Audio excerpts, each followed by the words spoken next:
ప్రియులారా, రోమీయులకు రాసిన పత్రిక 8వ అధ్యాయము 28వ వచనాన్ని మనం చదువుకున్నప్పుడు, దేవుని ప్రేమించి వారికి అనగా ఆయన సంకల్పం చొప్పున పిలువబడిన వారికి మేలు కలుగుటకై సమస్తమును సమకూడి జరుగుచున్నవని ఎరుగుదుము అన్నాడు. భక్తుడు ఏమి ఎరిగి ఉన్నాడంటే, దేవుడు తన బిడలకు తన ప్రజలకు మేలు కొరకై మేలు చేయటం కోసమే సమస్తము సమకూడి జరిగిస్తున్నాడని ప్రియులారా తాను తన సాక్ష్యాన్ని వ్యక్తపరుచుకుంటూ ఈ వాక్యములు తెలియపరుచుతూ ఉన్నాడు.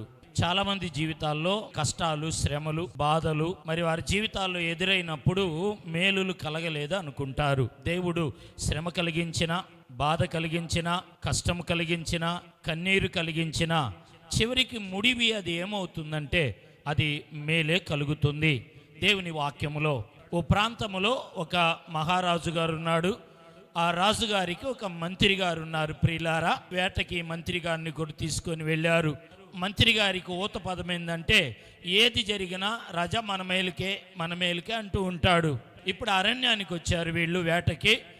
దొరికిన ఆ కాయలు, కందమూలాలు చక్కగా అరణ్యంలో ఉండగా రాజుగారి చెట్టెక్కి ఆ కొండలెక్కి కోసుకుంటున్నప్పుడు కత్తి పొరపాటున బొటనవేలు తెగిపోయింది. తెగిపోయిన తర్వాత ఆ మంత్రి అన్నాడంట రాజుగారితో, అయ్యా బొటనవేలు తెగటం కూడా మన మంచికే అన్నాడంట. అప్పుడు రాజుగారికి బాగా ఆగ్రహం, కోపం వచ్చేసి ఆ బావిలో నీళ్లు లేవు, అందులో మంత్రి గారిని నెట్టేయటం జరిగింది. నెట్టయిన కొంచెం సేపట్లో కొద్దిగా గుర్రం ఎక్కి 4 అడుగులు వేసుకొని వెళ్తున్నప్పుడు అడవి జాతి మనుషులు వచ్చి రాజుగారిని పట్టుకొని అతన్ని తీసుకొని వెళ్ళి బలి ఇవ్వటానికి వెళ్ళి పరీక్ష చేశారు. అప్పుడు కింద నుండి పై వరకు అడవి మనుషుల నాయకుడు వచ్చి ఆ రాజుగారిని పరీక్ష చేసినప్పుడు బొటనవేలు లేదని ఆ రాజుగారిని అడవి మనుషులు విడిచిపెట్టేశారు.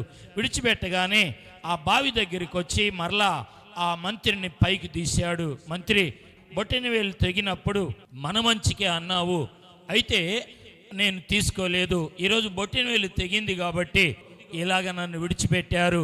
అయితే నేను నిన్ను బావిలో తోసివేస్తున్నప్పుడు నువ్వు కూడా ఒక మాట అన్నావు, ఇది నా మంచికే అని బావిలో పడిపోయావు.